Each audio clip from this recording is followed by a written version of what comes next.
করার পরে তো রাতে 12:30টার আগেই মারা যায় সে। এর আগে তো তেমন কেউ আসেনি, লিমনই এসে খোঁজ খবর নিয়েছে আমাদের।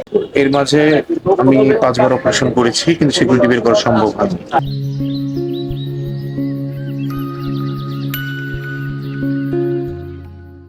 পবিত্র ঈদুল ফিতরকে সামনে রেখে রাজশাহী নগরীতে ফ্যাসিবাদ বিরোধী আন্দোলনের সময়ে গুম, হত্যা ও আহত হওয়া জুলাই আন্দোলনের যোদ্ধা এবং ক্ষতিগ্রস্ত পরিবারের পাশে দাঁড়িয়েছেন রাজশাহী মহানগর ছাত্রদল নেতা এমদাদুল হক লিমন।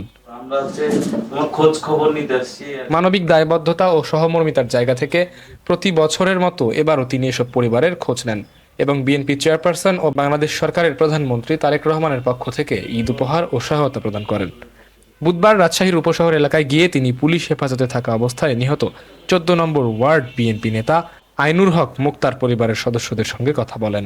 প্রিয়জন হারানোর পর অভিভাবক শূন্য হয়ে পড়া পরিবারটির বর্তমান অবস্থা জানতে চান এবং এভাবেই তাদের পাশে থাকার আশ্বাস দেন। স্বামীকে ধরে নিয়ে যাওয়া হয়, নিয়ে যাওয়ার পরে বাসা থেকে ধরা নেয়নি, ওই বাইরে ডাকা নেয়। ডাকা নেওয়ার পরে ওখান থেকে তারা ধরে নিয়ে যায় ডিবি পুলিশ। নিয়ে যাওয়ার পরে তো ওই তো আমরা খোঁজ খবর চারিদিকে খোঁজ লাগানোর পরে সে পাওয়া যায় না। পরে সন্ধ্যার আগ দিয়ে সে অনেক অনুরোধ করার পরে ওই একজনই ফোন দিয়েছিল যে আপনার স্বামীকে ধরে আনা হয়েছে।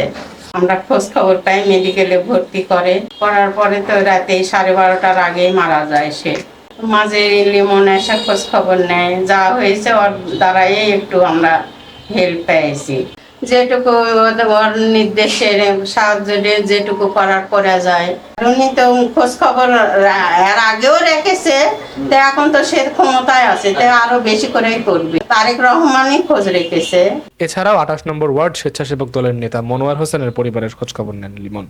জানা যায় তার বাসা থেকে তুলে নিয়ে গিয়ে তাকে নিষিদ্ধ সংগঠন যুবলীগের সন্ত্রাসীরা পিটিয়ে হত্যা করে। এ ঘটনার স্মৃতিচারণ করে দোষীদের বিচারের দাবি জানিয়ে শোকাহত পরিবারের প্রতি সহমর্মিতা প্রকাশ করেন তিনি এবং প্রয়োজনীয় সহায়তার আশ্বাস দেন। একই সঙ্গে জুলাই আন্দোলনে গুলিবিদ্ধ হয়ে এখনও শারীরিক কষ্টে জীবনযাপন করা সালমানের সাথেও দেখা করেন লিমন। তার চিকিৎসা, জীবনযাপন নিয়ে আলোচনা করেন এবং সহযোগিতার আশ্বাস দেন। চিকিৎসার জন্য যতটুকু করা প্রয়োজন এবং কি বিদেশে রেফার করা থেকে শুরু করে সবকিছু পর্যায়ে তিনি আমাকে অনেক সাহায্য করছেন, অনেক। এবং বিদেশে ট্রিটমেন্ট থাকা অবস্থায় তিনি আমার সাথে খোঁজ খবর নিতেন যে শরীরের অবস্থা কেমন আছে, আমার কি পরিমাণে ট্রিটমেন্ট হচ্ছে, কতদূর কি হচ্ছে, কিভাবে প্রোগ্রেস হচ্ছে, আমি কতদূর সুস্থ আছি, সুস্থ হতে পারছি কিনা, এসব বিষয়ে সবসময় খোঁজ খবর নিতেন। এবং ব্যর্থতা হলো যে আসলে যে আমার লাম্বারিটা আছে, লাম্বারিটা বের করা সম্ভব হয়নি। এরপরেও তিনি যখন বাংলাদেশে এসেছেন, বাংলাদেশের প্রোগ্রাম করেছেন। এ সময় ছাত্রদল নেতা এমদাদুল হক লিমন বলেন, দলীয় নেতাকর্মীদের দুঃসময়ে পাশে থাকা আমাদের নৈতিক দায়িত্ব।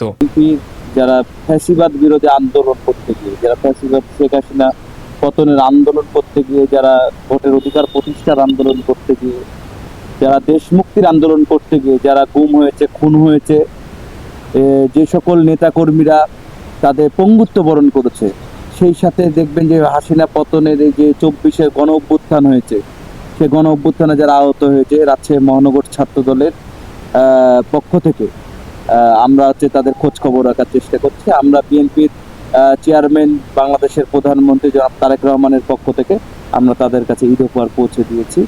আসলে দেখেন, আমরা তাদেরকে মনে রাখলেই আমরা অবশ্যই এই দেশকে আবার আমরা করতে পারবো।